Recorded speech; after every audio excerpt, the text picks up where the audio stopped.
ជំរាបសួរស្ដីបងប្អូនទាំងអស់គ្នាថ្ងៃនេះផងដែរខ្ញុំមានវីដេអូមួយនៅបង្ហាញបងប្អូនទាំងអស់គ្នាពីគន្លឹះ boost view TikTok នៅលើ website JSMM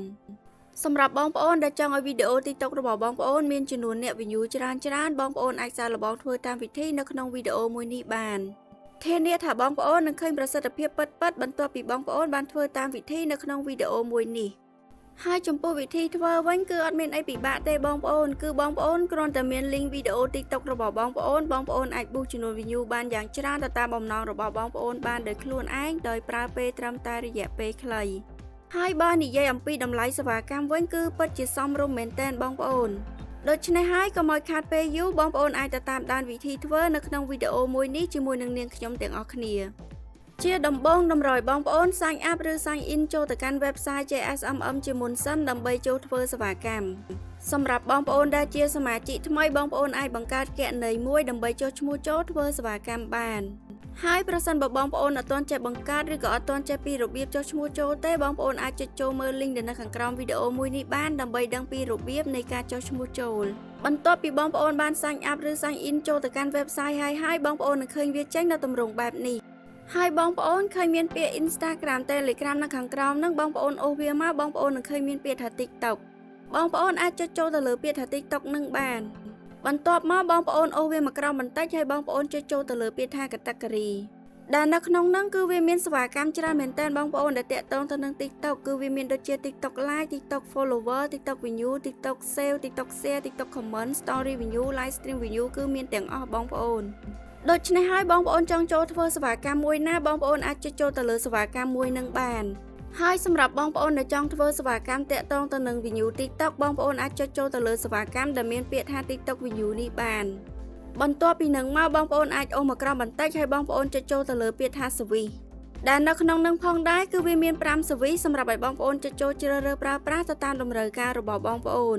គឺវាមាន Service ដូចជា TikTok View Instant Start Chippy TikTok View Instant Start Fast TikTok View Max Unlimited និង TikTok View Always Stable ចំពោះ quality ទាំង5 Service នេះផងដែរគឺសុទ្ធតែធានាគុណភាពជូនដល់បងប្អូនដូចគ្នាមិនត្រឹមតែប៉ុណ្ណោះគឺវាមានតម្លៃសមរម្យមែនទែនដែលដាក់នៅលើនឹងស្រាប់ដែលងាយស្រួលឲ្យបងប្អូនចុចចូលជ្រើសរើសប្រើប្រាស់ទៅតាមតម្រូវការរបស់បងប្អូនដូច្នេះហើយបងប្អូនស្រឡាញ់ពេញចិត្តទៅលើសេវីសមួយណាបងប្អូនអាចចុចចូលទៅលើសេវីសមួយនឹងបានសម្រាប់ខ្ញុំក្នុងថ្ងៃនេះគឺខ្ញុំសូមជ្រើសរើសទៅលើសេវីសដែលមានលេខកូដ176គឺ TikTok View Instant Start Fast នៅពេលដែលបងប្អូនបានចុចចូលជ្រើសរើសសេវីសរួចរាល់អស់ហើយបងប្អូនអាចអូសមកក្រោមបន្តិចទៀតហើយបងប្អូននឹងឃើញមានពាក្យ link នៅខាងក្រោមសេវីសហ្នឹងដែលនៅត្រង់កន្លែង link នេះផងដែរគឺជាកន្លែងសំខាន់ជាងគេនៅក្នុងវីដេអូមួយនេះគឺតម្រូវបងប្អូនចូលទៅ copy link វីដេអូ TikTok របស់បងប្អូនចូលដើម្បីទាញយក link វីដេអូ TikTok របស់បងប្អូនបានបងប្អូនចូលទៅកាន់ account TikTok របស់បងប្អូនជាមុនសិនមកហើយបងប្អូន select ចូលទៅលើវីដេអូណាមួយដែលបងប្អូនចង់ boost ចំនួន view ឧទាហរណ៍ខ្ញុំជ្រើសរើសទៅលើវីដេអូមួយនេះហើយពេលដែលបងប្អូនចូលទៅកាន់វីដេអូរបស់បងប្អូនហើយបងប្អូននឹងឃើញមានចំណុច 3 តូចនៅខាងក្រោម save នៅកន្លែងនេះបងប្អូនអាចចុចចូលទៅលើ 3 តូចនឹងបានបន្ទាប់មកបងប្អូននឹងឃើញមានពាក្យថា copy link បងប្អូនអាចចុចចូលទៅលើពាក្យ copy link នឹងមកបន្ទាប់ពីបងប្អូនបាន copy link វីដេអូ TikTok របស់បងប្អូនរួចរាល់អស់ហើយបងប្អូនអាចចូលទៅកាន់ website យើងវិញដើម្បីផាស link វីដេអូ TikTok របស់បងប្អូនចូលបន្ទាប់ពីនឹងមកទៀតនោះគឺបងប្អូនអាចចូលទៅបំពេញចំនួន view ដែលបងប្អូនចង់ boost នៅខាងក្រោមនេះបានដែលនៅក្នុងហ្នឹងគឺបងប្អូនអាចដាក់បានចាប់ពីចំនួន100 view ឡើងដូច្នេះហើយបងប្អូនអាចដាក់ចំនួន view ដែលបងប្អូនចង់ boost ទៅតាមតម្រូវការរបស់បងប្អូនបានសម្រាប់ខ្ញុំគឺខ្ញុំដាក់ត្រឹមចំនួន100 viewចំពោះឆាតនៅខាងក្រោមនេះវាគឺជាតម្លៃសេវាកម្មនេះទៀតសោតគឺវានឹងគិតអូតូទៅតាមចំនួន view ដែលបងប្អូនបានដាក់នៅខាងលើជាឧទាហរណ៍ដូចខ្ញុំដាក់ត្រឹមចំនួន100 view អញ្ចឹងតម្លៃសេវាកម្មគឺស្មើនឹង $0.001 ជាង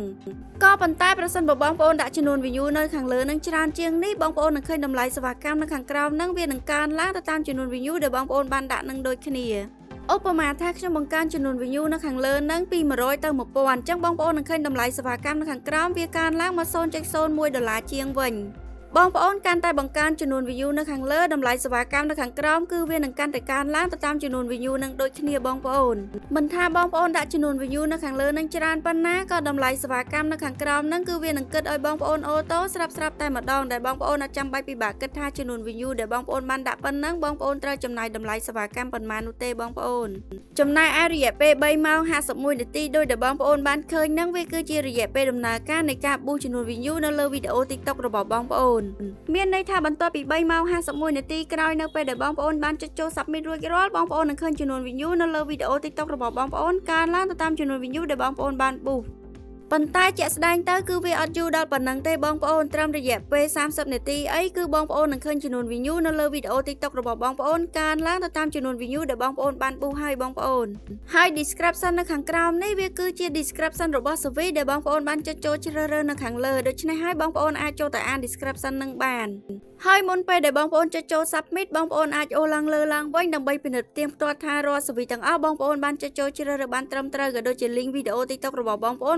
បានបំពេញបានត្រឹមត្រូវប្រសិនបើបងប្អូនជ្រើសរើសក៏ដូចជាបំពេញបានត្រឹមត្រូវអស់ហើយបងប្អូនអាចចុចចូលទៅលើពាក្យថា submit នៅកន្លែងនេះបាននៅពេលដែលបងប្អូនបានចុចចូល submit រួចរាល់បងប្អូននឹងឃើញមានពាក្យថា your order receivedដែលវាដូចជាវិក័យប័ត្រមួយបញ្ជាក់ប្រាប់បងប្អូនថាបងប្អូនបានចុចចូលធ្វើសេវាកម្មមួយនឹងដោយជោគជ័យហើយនៅខាងក្រោមនេះក៏មានការបញ្ជាក់ឡើងវិញទាំងអស់រាល់សេវាដែលបងប្អូនបានចុចចូលជ្រើសរើសក៏ដូចជា link វីដេអូ TikTok របស់បងប្អូនចំនួន view ដែលបងប្អូនបានប៊ូសនិងតម្លៃសេវាកម្មទាំងអស់ដែលបងប្អូនត្រូវចំណាយដូច្នេះហើយបងប្អូនអាចពិនិត្យផ្ទៀងផ្ទាត់សារឡើងវិញនៅត្រង់កន្លែងនឹងបានចំពោះរយៈពេលរងចាំដូចខ្ញុំបានបញ្ជាក់ប្រាប់បងប្អូនអំបញ្ញមិញអញ្ចឹងគឺបងប្អូនអាចរងចាំរយៈពេល3ម៉ោង51នាទីប៉ុន្តែជាក់ស្ដែងទៅគឺអត់ដល់ប៉ុណ្ណឹងទេបងប្អូនត្រឹមរយៈពេល30នាទីអីបងប្អូននឹងឃើញចំនួន view នៅលើវីដេអូ TikTok របស់បងប្អូនកើនឡើងទៅតាមចំនួន view ដែលបងប្អូនបានប៊ូសក៏ប៉ុន្តែអត់តម្រូវបងប្អូនរងចាំនៅក្នុង website នឹងទេគឺបងប្អូនអាចចុចចេញពី website នឹងវិញបានហើយសម្រាប់ការប៊ូស view TikTok ជាមួយនឹង website JSMM គឺមានតែប៉ុណ្្នឹងទេបងប្អូនគឺងាយស្រួលមែនតើបងប្អូនអាចសាកល្បងធ្វើតាមវិធីនៅក្នុងវីដេអូមួយនេះបានធានាថាបងប្អូននឹងឃើញប្រសិទ្ធភាពពិតៗដោយសារតែខ្ញុំបានសាកល្បងធ្វើតាមវិធីនៅក្នុងវីដេអូមួយនេះហើយបងប្អូនធានាថាបងប្អូនចំណាយតិចប៉ុន្តែបងប្អូននឹងទទួលបានផលពិតៗដូច្នេះសម្រាប់វីដេអូថ្ងៃនេះក៏ដល់ទីបញ្ចប់ដែរបងប្អូនអរគុណបងប្អូនសម្រាប់ការតាមដានវីដេអូពីដើមដល់ចប់ហើយក៏សូមអធិស្ឋានផងដែរប្រសិនបើមានពាក្យពេចន៍ខុសឆ្គងឬក៏សំឡេងរំខានណាមួយជម្រាបលាបងប្អូនជួបខ្ញុំនៅវីដេអូក្រោយ